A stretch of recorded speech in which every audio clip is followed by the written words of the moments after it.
నమస్కారం, G news కి స్వాగతం. నేను మీ శ్రీనివాస్. ఈ రోజు వార్తల్లో విశేషాలు ఇప్పుడు చూద్దాం. సిక్కోలు రాజకీయాలలో ఓ శిఖరం నేల కొరిగింది. విలువలతో కూడిన రాజకీయాలకు ఆయన ఒక చిరునామా. నీతి నిజాయితీకి నిలువెత్తు రూపం అతను. నేటికి ఎంతో మంది రాజకీయ నాయకులకు ఆదర్శప్రాయుడు. మరెవరో కాదు, మాజీ మంత్రి గుండ అప్పల సూర్యనారాయణ. కొన్నాళ్లుగా అనారోగ్యం బారిన పడిన ఆయన కోలుకుంటున్న తరుణంలో మరోసారి ఆసుపత్రి పాలై చికిత్స పొందుతూ మృతి చెందిన తీరు జిల్లా వాసులను కలచివేసింది.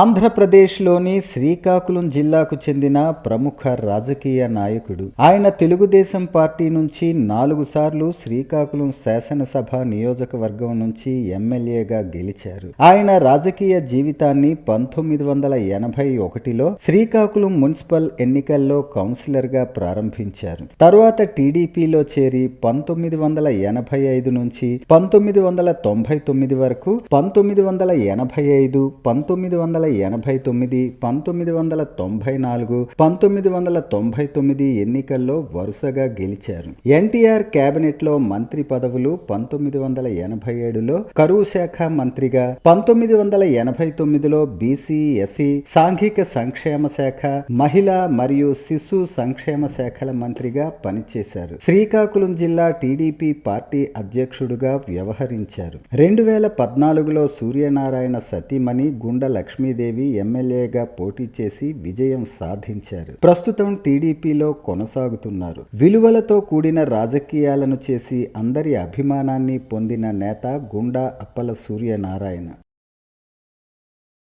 కౌన్సిలర్ నుంచి రాష్ట్ర మంత్రి స్థాయికి ఎదిగి ఎల్లప్పుడూ కూడా ప్రజలకు అందుబాటులో ఉంటూ వారి సమస్యల పరిష్కారానికి చిత్తశుద్ధితో కృషి చేశారు. ఎన్టీఆర్ హయాంలో అన్నగారితో పాటు ప్రయాణించిన అప్పల సూర్యనారాయణ చంద్రబాబు నాయుడుతో కలిసే పార్టీలో పనిచేశారు. ఎన్నడూ కూడా పార్టీ నియమ నిబంధనలు తూచా తప్పకుండా పాటించిన వ్యక్తి. పార్టీ సిద్ధాంతాలకు అనుగుణంగా నడుచుకుని రాజకీయాల్లో అప్పల సూర్యనారాయణ రాణించారు. కేడర్ను తన సొంత కుటుంబ సభ్యులుగా చూసుకుని తన ఇంట్లోనే తన స్వహస్తాలతో చిన్న పెద్ద అని తేడా లేకుండా భోజనాలు పెట్టేవారు. వ్యవసాయ రంగంలో జన్మించిన ఆయన ఆ రోజుల్లో డిగ్రీ పూర్తి చేసి న్యాయవాద వృత్తిని చేపట్టారు. శ్రీకాకుళం బార్ అసోసియేషన్లో సభ్యుడిగా ఉంటూ కొన్నాళ్లు ప్రాక్టీస్ చేశారు. ఆ తర్వాత రాజకీయాలపై ఆసక్తితో రాజకీయ రంగ ప్రవేశం చేశారు. శ్రీకాకుళం జిల్లా మరియు నియోజకవర్గ అభివృద్ధిలో ఆయన ఒక కీలక వ్యక్తి. మాజీ మంత్రివర్యులు టీడీపీ సీనియర్ నాయకులు గుండ అప్పల సూర్యనారాయణ అంత్యక్రియలకు మంత్రి అచ్చెన్నాయుడు హాజరయ్యారు.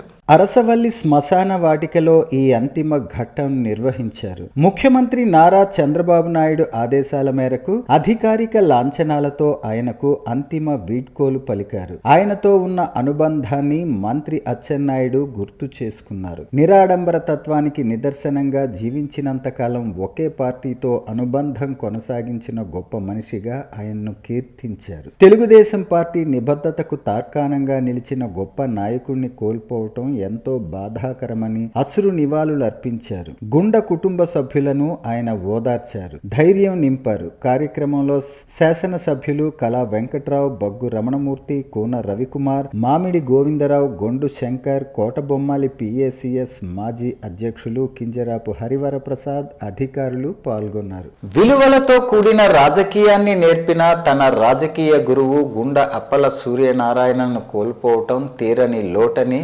శ్రీకాకుళం ఎమ్మెల్యే గొండు శంకర్ ఆవేదన వ్యక్తం చేశారు.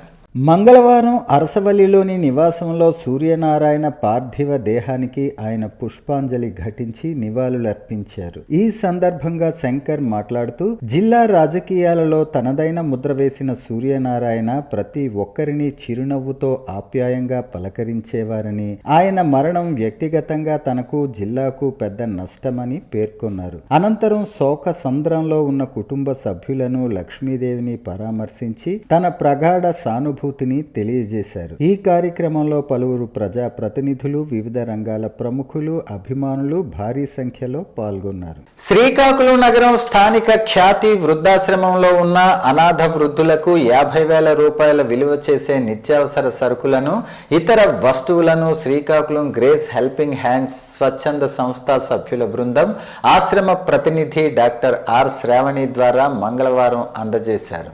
అనాథ వృద్ధులు అందరిలా కాకుండా తమకి ముందే సంక్రాంతి పండగ వచ్చిందని సంబరపడుతూ ఆనంద భాష్పాలతో కృతజ్ఞతలు తెలియజేశారని, వారి ఆనందానికి మంత్రముగ్ధులమయ్యామని గ్రేస్ హెల్పింగ్ హ్యాండ్స్ సభ్యులు తెలిపారు. ప్రతి సంక్రాంతికి ఇక్కడ సేవా కార్యక్రమాలు నిర్వహిస్తున్నామని, ఏడాదిలో అనేక ప్రాంతాలలో నిస్సహాయకులకు మా వంతు సహాయ సహకారాలు అందిస్తున్నామన్నారు. అనంతరం ఆశ్రమ నిర్వాహకురాలు శ్రావణి మాట్లాడుతూ, ఆశ్రమంలో నివాసం ఉంటున్న వీరికి ముందే పండగ వచ్చిందని, వారి కళ్ళల్లో ఆనందమే మాకు ముఖ్యమని, దాతలకు గ్రేస్ హెల్పింగ్ హ్యాండ్స్ సభ్యులకు ప్రత్యేక ధన్యవాదాలన్నారు. ఈ కార్యక్రమంలో హెల్పింగ్ హ్యాండ్స్ వ్యవస్థాపకురాలు దాశెట్టి హేమలత, ప్రతినిధులు విజయలక్ష్మి, తేజేశ్వరరావు, గోవిందరాజులు, జనార్దన్ రావు, మాస్టర్లు K Someswararao, P Ramana, YV Ramana పాల్గొన్నారు. మరి ఈ స్వచ్ఛంద సంస్థ ఏదైతే ఉందో, మరి ప్రతి ఏడాదిలో ఒక్కసారే కాకుండా మధ్యలో కూడాను అనేక రకాల సహాయ సహకారాలు వివిధ చోట్ల అందించడం జరుగుతుంది. మరి మన జిల్లాలో హీరమండలం, కొత్తూరు అనేక ప్రాంతాల్లో ఉన్న కాకుండా రీసెంట్గా మరి అరకు ఆ ప్రాంతంలో ఉన్న గిరిజన గ్రామాలకు కూడా వెళ్ళి అక్కడ ఉన్న శ్రీకాకుళం నగరం అరసవల్లి శోక సంద్రంలో మునిగింది. మాజీ మంత్రి గుండ అప్పల సూర్యనారాయణ ఆకస్మిక మరణం పట్ల ఆముదాలవలస శాసనసభ్యులు, రాష్ట్ర పియూసీ చైర్మన్ శ్రీ కూన రవికుమార్, మాజీ మంత్రులు ధర్మాన ప్రసాదరావు, ధర్మాన కృష్ణదాస్, మాజీ స్పీకర్ తమ్మినేని సీతారాం, శాసనసభ్యులు గొండు శంకర్, బగ్గు రమణమూర్తి, మామిడి గోవిందరావు, ఎన్ ఈశ్వరరావు తీవ్ర దిగ్భ్రాంతి వ్యక్తం చేశారు. శ్రీకాకుళం పట్టణంలోని వారి స్వగృహంలో ఉంచిన గుండ అప్పల సూర్యనారాయణ పార్థివ దేహానికి పుష్పాంజలి ఘటించి ఘన నివాళులర్పించారు. ఈ సందర్భంగా వారు మాట్లాడుతూ, గుండా అప్పల సూర్యనారాయణ ప్రజా సేవకు అంకితమైన నాయకుడిగా, మంత్రిగా ప్రజల మన్ననలు పొందారని, ఆయన సేవలు జిల్లా రాజకీయ చరిత్రలో చిరస్మరణీయమని పేర్కొన్నారు. వారి మరణం రాజకీయ రంగానికి, ముఖ్యంగా శ్రీకాకుళం జిల్లాకు తీరని లోటని అన్నారు. అనంతరం శోక సంద్రంలో ఉన్న కుటుంబ సభ్యులను పరామర్శించి ధైర్యం చెప్పి తన ప్రగాఢ సానుభూతిని తెలియజేశారు. ఈ కార్యక్రమంలో పలువురు ప్రజా ప్రతినిధులు, పార్టీ నాయకులు, కార్యకర్తలు పాల్గొని గుండా అప్పల సూర్యనారాయణకి నివాళులర్పించారు. రానున్న సంక్రాంతి పండుగను శాంతియుతంగా, ఆనందంగా జరుపుకోవాలని, అయితే పండుగను ఆసరాగా చేసుకుని పేకాట, కోడి పందాలు, డొక్కు ఆట, జూదం, బెట్టింగ్ వంటి చట్ట వ్యతిరేక కార్యకలాపాలకు ఎవరైనా పాల్పడితే చట్టపరంగా కఠిన చర్యలు తప్పవని జిల్లా ఎస్పీ మహేశ్వర్ రెడ్డి హెచ్చరించారు. ఈ మేరకు మంగళవారం ఒక పత్రికా ప్రకటన విడుదల చేశారు. సంక్రాంతి పండుగ సందర్భంగా జిల్లా వ్యాప్తంగా పేకాట, కోడి పందాలు వంటి అక్రమ కార్యకలాపాలను పూర్తిగా నియంత్రించేందుకు పోలీసు శాఖ ప్రత్యేక చర్యలు చేపట్టిందని జిల్లా ఎస్పీ తెలిపారు. ఇటువంటి చట్ట వ్యతిరేక కార్యకలాపాల్లో పాల్గొన్న వారిపై మాత్రమే కాకుండా వాటిని నిర్వహించిన నిర్వాహకులు, సహకరించిన వ్యక్తులపై కూడా కేసులు నమోదు చేయటం జరుగుతుందని స్పష్టం చేశారు. జూదం, కోడి పందాలు, బెట్టింగ్ వంటి అక్రమ కార్యకలాపాలపై ఇప్పటికే ప్రత్యేక నిఘా ఏర్పాటు చేశామని, పట్టుబడిన వారిపై చట్ట ప్రకారం కఠిన చర్యలు తీసుకుంటామని హెచ్చరించారు. అలాగే కోడి కత్తుల తయారీ, విక్రయాలు, రవాణా చేసిన వారిపై కూడా కేసులు నమోదు చేయటం జరుగుతుందని తెలిపారు. కోడి పందాలు నిర్వహించిన వారిపై, అందులో పాల్గొన్న వారిపై ఎట్టి పరిస్థితుల్లోనూ చట్టపరమైన చర్యలు తప్పవని జిల్లా ఎస్పీ స్పష్టం చేశారు. ఇటువంటి అక్రమ కార్యకలాపాల గురించి సమాచారం ఉన్నట్లయితే ప్రజలు సంబంధిత పోలీస్ స్టేషన్ సిఐలు, ఎస్ఐలకు తెలియజేయాలని కోరారు. సమాచారం అందించిన వారి వివరాలు పూర్తిగా గోప్యంగా ఉంచుతామని జిల్లా ఎస్పీ హామీ ఇచ్చారు. రాజకీయ దిగ్గజం మాజీ మంత్రి గుండా అప్పల సూర్యనారాయణ అంత్యక్రియలు మంగళవారం అరసవల్లి శ్మశాన వాటికలో ప్రభుత్వ అధికార లాంఛనాలతో అత్యంత వైభవంగా జరిగాయి.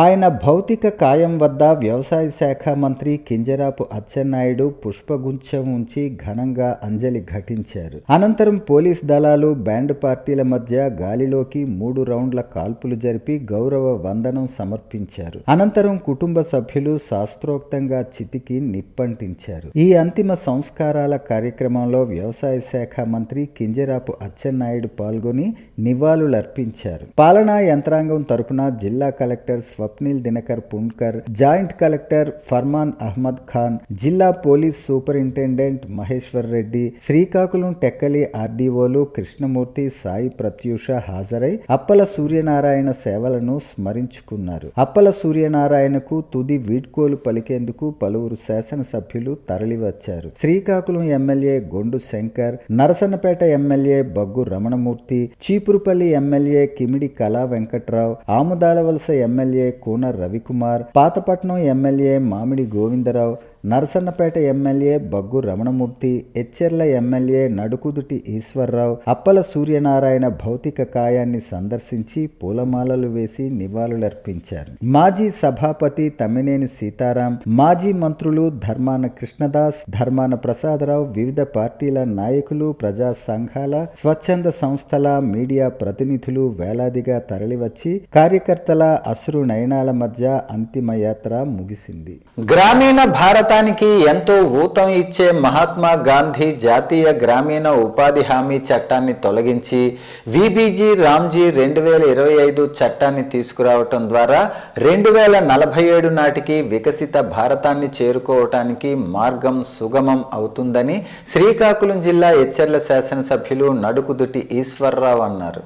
నూతన చట్టాన్ని తీసుకువచ్చిన ఘనత ప్రధానమంత్రి నరేంద్ర మోడీకి దక్కుతుందని అన్నారు. ఈ నెల 5వ తేదీన శ్రీకాకుళం జిల్లా వ్యాప్తంగా గ్రామ సభలు నిర్వహించి పెద్ద ఎత్తున ఈ చట్టంపై అవగాహన కల్పించామన్నారు. 2006లో తీసుకువచ్చిన మహాత్మా గాంధీ జాతీయ ఉపాధి హామీ పథకం చట్టాన్ని పూర్తిగా సవరించి ఎటువంటి అవకతవకలకు ఆస్కారం లేకుండా విబిజి రామ్జీ పథకం 2025ను పగడ్బందీగా నిర్వహించేందుకు ఏర్పాట్లు చేస్తున్నారని అన్నారు. రైతులకు, వ్యవసాయ కూలీలకు అనుసంధానం చేస్తూ 100 రోజులు ఉన్న పని దినాలను 125 రోజులకు పెంచటం జరిగిందని అన్నారు. పారదర్శక పనులు చేపట్టేందుకు నూతన చట్టం ఎంతో ఉపయోగపడుతుందని కొనియాడారు. ఉపాధి కల్పనలో సామర్థ్యం పెంచేందుకు, వనరులు పుష్కలంగా సమకూర్చేందుకు, అక్రమాలు, అవినీతికి ఆస్కారం లేకుండా కొత్త చట్టాన్ని తయారు చేసిన ఘనత మోడీకి దక్కుతుందని అన్నారు. కేంద్ర, రాష్ట్ర ప్రభుత్వాలు రెండింటికి బాధ్యత పెంచేందుకు ఈ పథకంలో భాగస్వామ్యం రేటు కేంద్రం 60%, రాష్ట్రం 40% నిధులు ఏర్పాటు చేయాలని నిర్ణయం తీసుకున్నారు. వేతనదారులకు సకాలంలో వేతనాలు చెల్లించే వీలు ఈ చట్టం ద్వారా కలుగుతుందని చెప్పారు. ముఖ్యంగా మన భారతదేశంలో ఈ రోజు కూడా సుమారు 60% మంది ప్రజలు వ్యవసాయం మీద ఆధారపడుతున్నారు. దానివల్ల మనకి అసంఘటిత రంగాల్లో, వ్యవసాయం ఇటువంటి రంగాల్లో మనకి కార్మికులకి పని లేకుండా ఇబ్బంది పడుతున్న సమయంలో మన ఎంజీఎన్ఆర్ఎస్ ఇటువంటి మనకు ఉపాధి వేతన పనులు ఇవ్వడం కానీ, కాకపోతే ఈ ఉపాధి హామీ పథకాల్లో అమలు చేయడంలో తీవ్రమైన జాప్యం కానీ, అందులో ఉన్న లోపాలు కానీ, అలసత్వం కానీ, లేదా అంటే అందులో ఉన్నటువంటి ఈ అసంఘటిత కార్యక్రమాలు కానీ, ఇవన్నీ కూడా సవరించి విబిజి రామ్జీ చట్టాన్ని ఏర్పాటు చేయడం జరిగింది. ఎంజీఎన్ఆర్ఎస్ చట్టంలో కేవలం 100 రోజులకే పని కల్పిస్తే ఇప్పుడు కొత్త చట్టంలో మనకి 125 రోజులకు కూడా పని కల్పించడం జరుగుతుంది. అంతేకాకుండా ఇదివరకు గ్రామీణ అభివృద్ధి కోసం ఏర్పాటు చేసినటువంటి, గ్రామీణ ఉపాధి కోసం ఏర్పాటు చేసినటువంటి చట్టం కేవలం ఉపాధి పనులకే పరిమితమై స్థిరమైన ఆస్తుల రూపకల్పనలో విఫలమైందని నిపుణులందరూ కూడా చెప్పడం జరిగింది. అటువంటి చట్టాలను మన గ్రామీణ ప్రాంత అభివృద్ధి కూడా ఒక లక్ష్యంగా ముందుకెళ్ళాలి. గ్రామాల్లో ఒక స్థిరమైన ఆస్తిని కూడా సంపాదించి పెట్టాలి అనే ఉద్దేశంతో ఈ కొత్త చట్టం అమల్లోకి రాబోతుంది రేపు ఏప్రిల్ 1 నుంచి. సాధారణంగా వ్యవసాయ పనులు ఉన్నటువంటి కాలంలో ఉపాధి పనులు పెట్టకుండా రైతు కూలీలు అందుబాటులో ఉండే విధంగా ఈ చట్టం రూపొందించబడింది. దివంగత నేత అజాత శత్రువు మాజీ మంత్రివర్యులు గుండ అప్పల సూర్యనారాయణకు రాష్ట్ర వ్యవసాయ శాఖ మార్చులు కింజరాపు అచ్చెన్నాయుడు నివాళులర్పించారు. అప్పల సూర్యనారాయణ మరణ వార్త విని విజయవాడ నుంచి శ్రీకాకుళం చేరుకున్నారు. అరసవల్లిలో ఉన్న అప్పల సూర్యనారాయణ స్వగృహానికి చేరుకుని ఆయన పార్థివ దేహానికి నివాళులర్పించారు, పుష్పాంజలి ఘటించారు. ఈ సందర్భంగా ఆయన మాట్లాడుతూ గౌరవ ముఖ్యమంత్రి నారా చంద్రబాబు నాయుడు ఆదేశాల మేరకు రేపు అధికారిక లాంఛనాలతో అంత్యక్రియలు నిర్వహిస్తాం. ఇందుకు తగ్గ ఆదేశాలను ఇప్పటికే కలెక్టర్ ఎస్పీలకు జారీ చేశారు. రాష్ట్ర రాజకీయాలలో ముక్కుసూటితనం, నిజాయితీ, నిర్భయ గుణం ఉన్న నాయకుడిగా గుర్తింపు పొందిన అప్పల సూర్యనారాయణను కోల్పోవటం బాధాకరం. 4 పర్యాయాలు ఎమ్మెల్యేగా, రాష్ట్ర మంత్రిగా విశిష్ట సేవలు అందించారు. ఉత్తరాంధ్రకే కాదు ఉమ్మడి ఆంధ్రప్రదేశ్లోనూ విశిష్ట నేతగా, శత్రువు అంటూ లేని నేతగా ఆయనకు గుర్తింపు ఉంది. వ్యక్తిగతంగా ఆయన లేని లోటు బాధాకరం. తెలుగుదేశం పార్టీ సీనియర్ నాయకుడిని కోల్పోవటం బాధాకరం. ఆయన ఆత్మకు శాంతి చేకూరాలని భగవంతుణ్ణి ప్రార్థిస్తున్నాను. కుటుంబ సభ్యులకు ప్రగాఢ సానుభూతి తెలియజేస్తున్నానని తెలిపారు. ఈరోజు మరణం చెందడం చాలా బాధ, ఆవేదన కలుగుతుంది. తెలిసిన వెంటనే ముఖ్యమంత్రి గారు లోకేష్ బాబు గారు ఇమ్మీడియట్గా వెళ్ళమని చెప్పడం, ఈరోజు మేము రావటం జరిగింది. ఏది ఏమైనా సరే తెలుగుదేశం పార్టీ ఒక సీనియర్ నాయకుడిని కోల్పోవడం చాలా బాధగా ఉంది. ముఖ్యమంత్రి గారు రేపు అప్పల సూర్యనారాయణ యొక్క అంత్యక్రియలను కూడా అధికార లాంఛనాలతో చేయమని ఆదేశాలు ఇచ్చారు. ఇప్పుడే ఎస్పీ గారికి, కలెక్టర్ గారికి చెప్పాం. రేపు అంత్యక్రియలు కూడా అధికార లాంఛనాలతో జరపాలని చెప్పి నిర్ణయం చేస్తాం. అప్పల సూర్యనారాయణ గారు ఆత్మకి శాంతి కలగాలని వారి కుటుంబ సభ్యులకు ప్రగాఢమైనటువంటి సానుభూతిని తెలియజేస్తూ ఇప్పుడు అండగా ఉంటామని చెప్పి తెలియజేస్తాం. తండ్రి సమానులు శ్రీ గుండ అప్పల సూర్యనారాయణ గారు ఈరోజు మృతి చెందడం శ్రీకాకుళం జిల్లాకి, అలాగే తెలుగుదేశం పార్టీకి తీవ్ర లోటు. ఆయన సుదీర్ఘమైన రాజకీయ జీవితంలో చివరి వరకు, తుది శ్వాస విడిచే వరకు పార్టీతోనే ఉండి తెలుగుదేశం పార్టీకి కృషికి, బలోపేతంకి ఎంతో కృషి చేశారు. అలాగే ఈ నియోజకవర్గం అభివృద్ధికి కూడా ఆయన సుదీర్ఘ కాలం పాటు ఎన్నో సేవలు అందించారు. ఆయన మృతికి ప్రగాఢ సానుభూతిని తెలియజేస్తూ, వారి కుటుంబ సభ్యులకి ప్రగాఢ సానుభూతిని తెలియజేస్తూ, ఆయన ఆత్మకు శాంతి చేకూరాలని ఆ భగవంతుని ప్రార్థిస్తూ అదే రేపు అధికారికంగా ఇప్పుడే మంత్రి గారు కూడా అనౌన్స్ చేశారు. గౌరవ ముఖ్యమంత్రి వారి సూచన మేరకు రేపు అధికారిక లాంఛనాలతో ఆయన అంత్యక్రియలు జరుగుతాయి కనుక నియోజకవర్గ ప్రజలందరూ కూడా వచ్చి పాల్గొవలసిందిగా కోరుచున్నాం. రాష్ట్రంలో కూటమి ప్రభుత్వం అధికారంలోకి వచ్చిన నాటి నుంచి గ్రామ పంచాయతీలు సమగ్రంగా అభివృద్ధి చెందుతున్నాయని వ్యవసాయ శాఖ మంత్రి కింజరాపు అచ్చెన్నాయుడు అన్నారు. శ్రీకాకుళం జిల్లా టెక్కలి నియోజకవర్గంలో మంత్రి విస్తృతంగా పర్యటించి 3 కోట్ల వ్యయంతో చేపట్టనున్న వివిధ అభివృద్ధి పనులకు ప్రారంభోత్సవాలు, శంకుస్థాపనలు చేశారు. సీసీ రహదారుల ప్రారంభం, శంకుస్థాపనలు, పారిశుధ్య కార్మికులకు నూతన వస్త్రాల పంపిణీ చేపట్టారు. ఈ సందర్భంగా మంత్రి మాట్లాడుతూ సంక్షేమం, అభివృద్ధి, సుపరిపాలన కూటమి ప్రభుత్వ ప్రధాన లక్ష్యమని అన్నారు. గ్రామీణ ప్రాంతాల్లో మౌలిక సదుపాయాల కల్పనకు ప్రభుత్వం అత్యంత ప్రాధాన్యత ఇస్తోందన్నారు. ప్రజల అవసరాలకు అనుగుణంగా అభివృద్ధి పనులు చేపడుతూ అన్ని వర్గాల సంక్షేమానికి కూటమి ప్రభుత్వం కట్టుబడి ఉందని స్పష్టం చేశారు. సంక్రాంతి పండుగను పురస్కరించుకొని పారిశుధ్య కార్మికులకు బట్టలను, నగదు పంపిణీ చేశారు. ఈ సందర్భంగా ఆయన మాట్లాడుతూ పారిశుధ్య కార్మికుల సేవలు వెలకట్టలేనివని మంత్రి కింజరాపు అచ్చెన్నాయుడు కొనియాడారు. సంబంధిత శ్రామిక వర్గాల సమస్యల పరిష్కారానికి ప్రభుత్వం నిరంతరం కృషి చేస్తుందని హామీ ఇచ్చారు. కరోనా వంటి సంక్లిష్ట సమయంలో కూడా ప్రాణాలను లెక్క చేయకుండా పారిశుధ్య కార్మికులు సమాజానికి సేవలందించారని గుర్తు చేశారు. ప్రజల సౌకర్యార్థం టెక్కలిలో సులభ్ కాంప్లెక్స్ శంకుస్థాపన చేశారు. టెక్కలి నియోజకవర్గ కేంద్రంలో ప్రజల సౌకర్యార్థం సులభ్ కాంప్లెక్స్ పనులకు శంకుస్థాపన చేసి స్థానికుల నుంచి వచ్చిన విన్నపాలను పరిగణించి మంత్రి అచ్చెన్నాయుడు మొన్నటి వేళ ఇక్కడ సులభ్ కాంప్లెక్స్ నిర్మాణానికి హామీ ఇచ్చారు. ఈ నేపథ్యంలో ఇచ్చిన మాటను నిలబెట్టుకుంటూ ప్రజల ఇబ్బందులను పరిష్కరిస్తూ సంబంధిత పనులకు శంకుస్థాపన చేశారు. ఈ ప్రాంతానికి వచ్చే ప్రయాణికులు సులభ్ కాంప్లెక్స్ నిర్మాణం ఎంతగానో ఉపయోగపడనుంది. శంకుస్థాపన నేపథ్యంలో పనులు త్వరితగతిన చేపట్టి పూర్తి చేయాలని సంబంధిత అధికారులను మంత్రి అచ్చెన్న ఆదేశాలిచ్చారు. మంత్రి అచ్చెన్న చొరవపై సర్వత్రా హర్షాతిరేకాలు వ్యక్తమవుతున్నాయి. కూటమి నాయకులు, కార్యకర్తలు, అధికారులు ఈ కార్యక్రమంలో పాల్గొన్నారు. వార్తలు సమాప్తం. మళ్ళీ తర్వాత బులెటిన్లో కలుసుకుందాం. నమస్కారం.